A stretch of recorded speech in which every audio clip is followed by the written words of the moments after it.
The intervention in Iraq was couched in very benign terms. The intervention in Libya was couched in benign terms. I could give you 100 interventions where the justification, objectively speaking, was on the basis that there was evidence either of genocide or evidence. I'm sitting in Rwanda. The international community stood by as the genocide against the Tutsi happened. Yet in the same year, they were intervening in West Africa. The construct of benign and malign is controlled and related to the question of narrative and strategic self-interest. We've often not paid enough attention, and thank you, Chairperson of the African Union, for educating us on how the international fora of decision-making, the Security Council, and other fora, including at some stage, how we transact within the International Criminal Court and other platforms.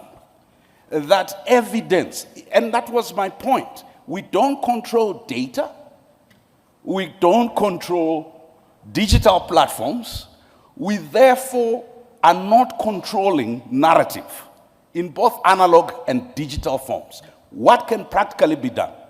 We do need to speak to Europeans, not as victims, because the erasure of the contribution in European consciousness of Africans to modernity and civility has constructed a white supremacist view that sees the evolution of modernity as a singularly European contribution. And it is only now that our young researchers are beginning to excavate the contributions of black people, of Africans, towards inventions. Because until now, the province of economy was not the province of black people. In my country, in Zimbabwe, when land was taken, a British court gave a judgment that said, the question before them and who owned the land, they said, one thing is certain, it cannot be the native because the native has no sense of ownership. It was on that basis that land was taken. Number two, on the question of economics, even we pejoratively only talk about our people as informal law, informal economy, yet the informal economy is formal. That's how India developed through its cottage industry. That's how we have a psychotic addiction to colonial definitions of what, and that's why Professor Ashraf is correct. It's not just a narrative about our contribution historically. It's a narrative about our contribution now. Our young people who developed M-Pesa, which is now being used globally, who developed Ushahidi, which has been used by over 300,000 organizations, including the Japanese, the US military, and the NATO forces, are never sufficiently credited. Why? Because it is not in the current psyche of most Europeans possible that Africans are anything else except the object of charity that deserve our mercy and our pity. Why? Because they are governed by tyrants, right? Or Africans are incapable of ethics. And we've constantly said that Switzerland, which received the Abacha loot, which received the loot from the then Zaire and now DRC, has constantly been ranked in anti-corruption indices as the cleanest country in the world.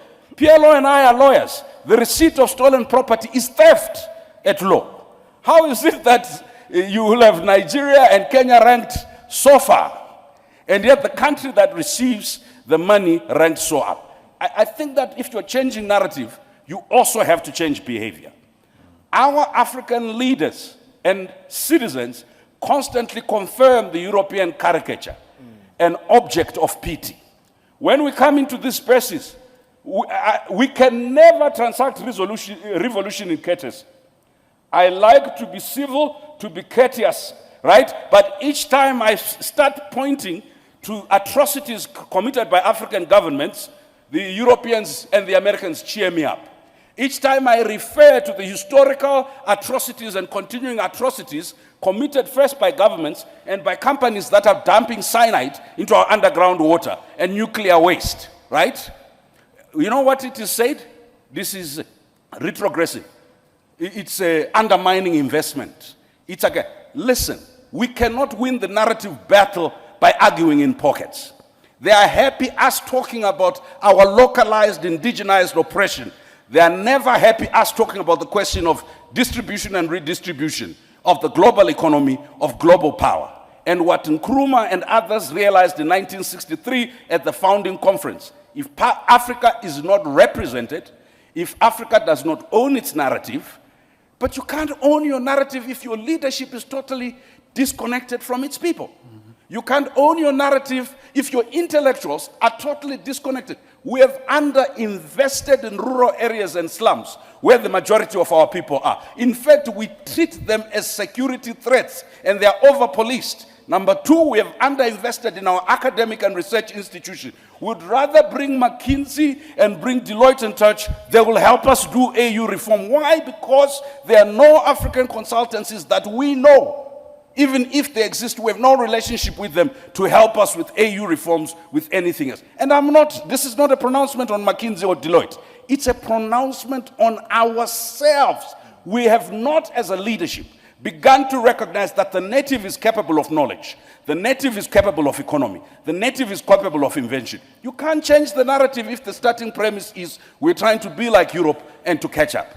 We can't change the narrative when we're constantly trying to learn from others without understanding, and I'll end with that. What William Tunga said, the former Chief Justice of Kenya. He says, let's not engage in this romanticist view that there can only be one way to learn. We first must indigenize knowledge. That's what I said. Learn from our culture and traditions.